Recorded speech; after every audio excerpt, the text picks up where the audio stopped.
What's going on, everybody? Welcome. And something is bothering me now. During the whole Nipsey Hussle, keep saying Russell. Nah.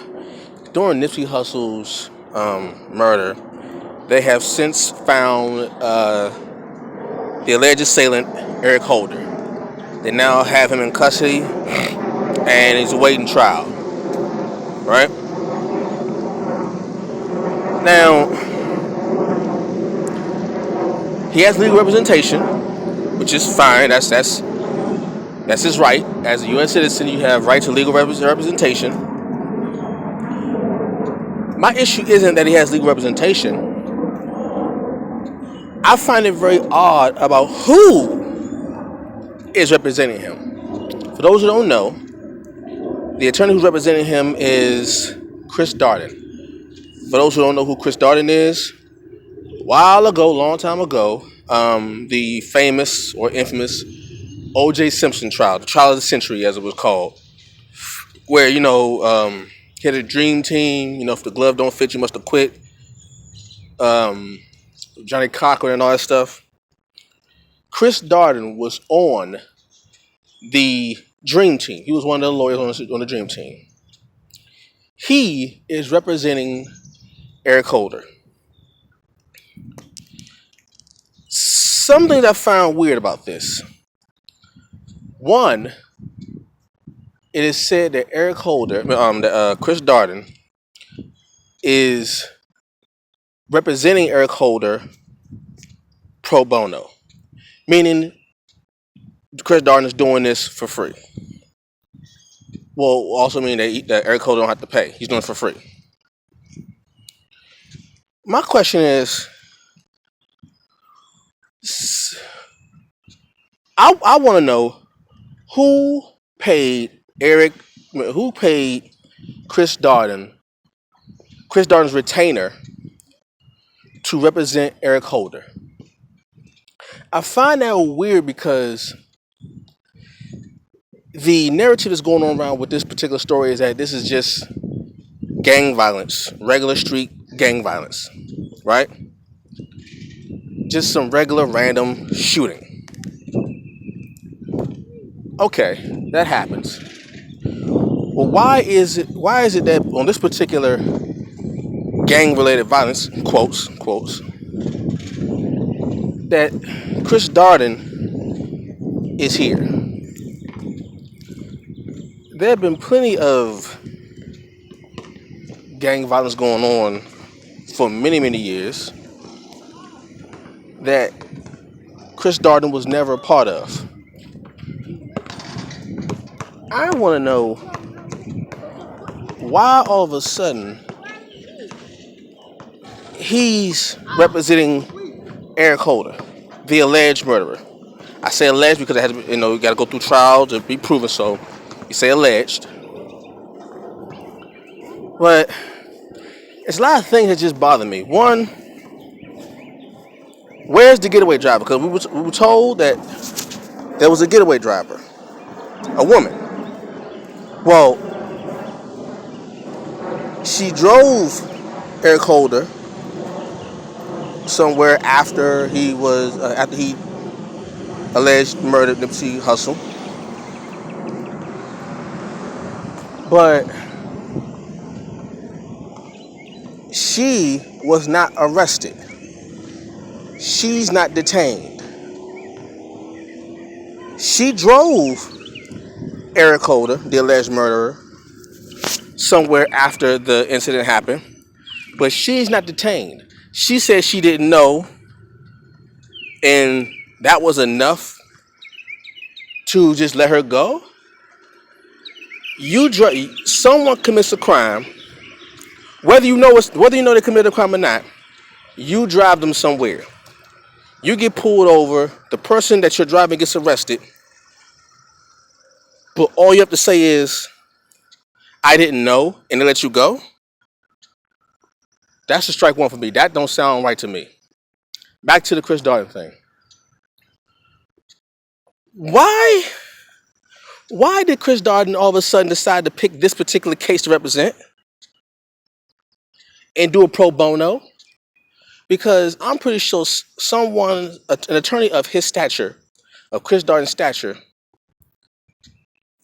don't just do pro bonos out the kindness of their heart. I'm pretty sure he ain't just doing pro bonos willy nilly. I know this has something to do with the fact that it's Nipsey Hussle, which makes it a high profile case. But you're representing the alleged assailant in this high profile case.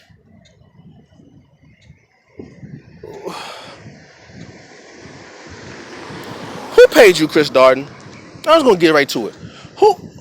Who paid Chris Darden, their retainer, to do this pro bono? Who's backing this? Because this is just some mess.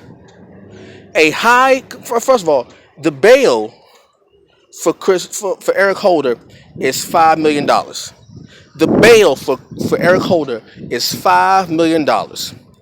Chances are, Eric Holder does not have $5 million, not even 10%, which is what you had to pay for bail, at least 10% of that. So, I'm guessing he doesn't have 10% of the money needed to make the bail of $5 million. So if he doesn't have that money, how in the world did Eric Holder find himself being represented by attorney Chris Darden? How did that happen? Because in order to get someone like that, you need some bread. Because he's known for representing O.J. Simpson. O.J. Simpson had bread. This was the trial of the century. This was a lot of money into this.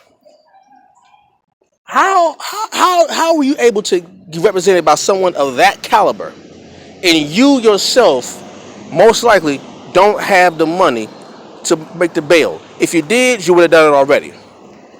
If Eric Holder had the money to make at least 10% of the bail of $5 million, he'd have been done it, and he'd have been out. But I'm assuming he don't. That's why he's there. We've been represented by an attorney of that caliber, and the attorney of that caliber is doing a pro bono, and he's representing the person who was alleged in killing Nipsey Hussle, and you still don't have the person who drove Eric Holder. So let me get it straight. The driver of Eric Holder is not detained. She is chilling somewhere. So they say. Eric Holder, 9 times out of 10, does not have the money to have someone like Chris Darden to represent him. Yet Chris Darden is representing Eric Holder. Who is backing this? Someone with some money, or some entity, some person, some entity got the money to pay Chris Darden's retainer in order for him to say, okay, I'll do this pro bono. I'll do this.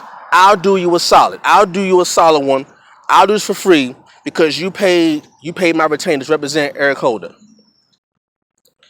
If that don't sound like some straight up and down BS to me, I don't know what does. Like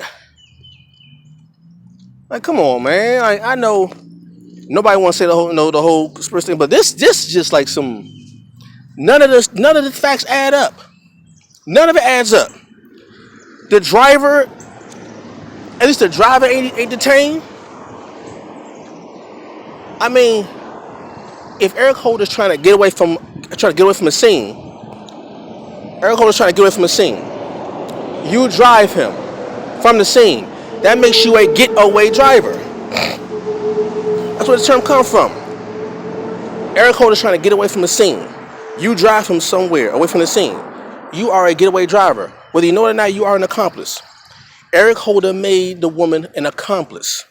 Yet she's not detained. Eric Holder don't have $5 million to bail himself out, which means he probably got enough money to pay the retainer for Chris Darden. So how's Chris Darden representing him?